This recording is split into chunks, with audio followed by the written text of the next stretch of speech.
Now it's time for the papers. Dipty's with us, and of course it's this guy who's dominating the press, really. Donald Trump. A lot of reactions and uncertainty in the papers after he pulled out of that nuclear deal.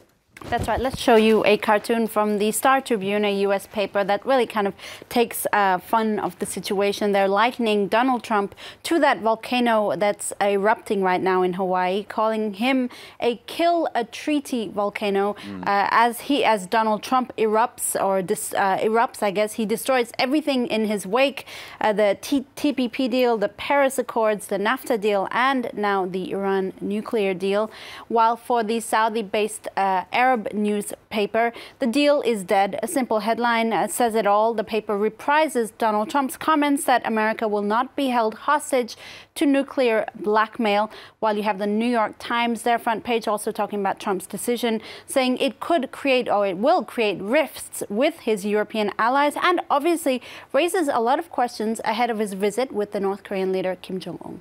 Let's flip it on its head, though. Let's have a look at some of the conservative papers in the US. Well, the Wall Street Journal approves of Donald Trump's decision. Not a surprise, really, but they say he rightly called it defective and deplored what they call Obama's Iran deal. So it's not Trump's Iran deal. They call the Iran deal a lopsided pact that never won domestic support.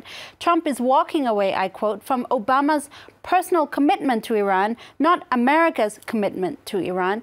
And it's pretty obvious how the conservative newspaper or conservative magazine National Review feels. Hallelujah, that's what they say in this article here, rejoicing at the end of the U.S.'s participation in a, quote, farce deal that literally obligated the U.S. to help protect Iran's nuclear facilities.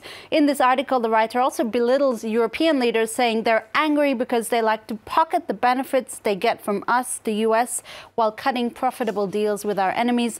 That's not isolating us, that's a tantrum. Okay. Obviously heavy criticism about the decision as well, though. Well, the Roger Cohen from the New York Times is pretty scathing in this article, saying the Iran deal was always a painful compromise. We all knew that. There's no illusions about that.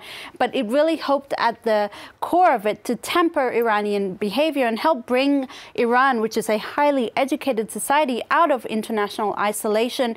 Trump has made a mockery of the value of America's signature on an international agreement now, Cohen calling this decision reckless, while the Israeli paper Haaretz has a pretty interesting take here. They call Hassan Rouhani the tragic figure in this story. Ironically, this decision by Trump presents Iran as the responsible country and the U.S. as the one that's breaking their promise. This will in turn, or could risk, turning Iran into an underdog worthy of support.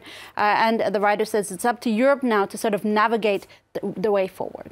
Let's move on to something completely different. Dipty's also found reactions to the North Korean leader's secret meeting with China's Xi Jinping. That sounds very romantic, doesn't it? Doesn't secret it? rendezvous, the second in less than 2 months.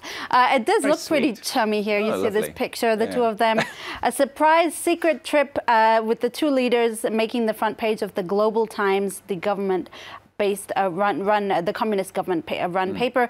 President Xi and President Kim held talks. They had a banquet together. They took a walk together. That's what the paper says.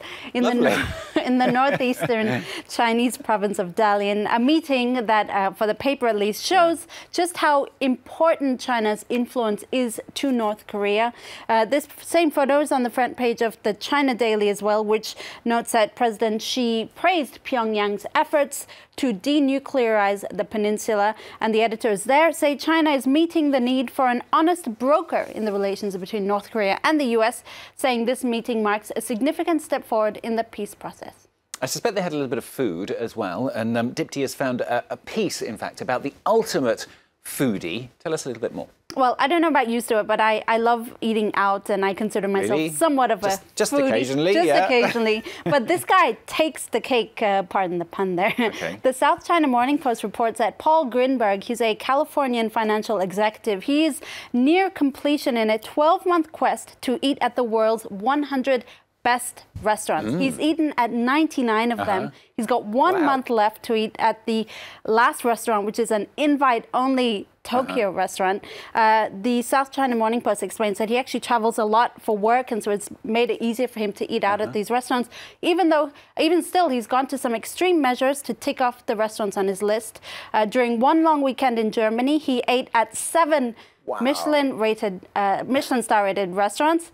Once, instead of flying directly from South Africa to Australia for work, he traveled via Hong Kong, Seoul, Tokyo, and Singapore just to eat at the restaurants on the list. He does say out of all the restaurants he's eaten at, France is still the most expensive place to have a meal. But by the way, best, yeah. And the best, I guess.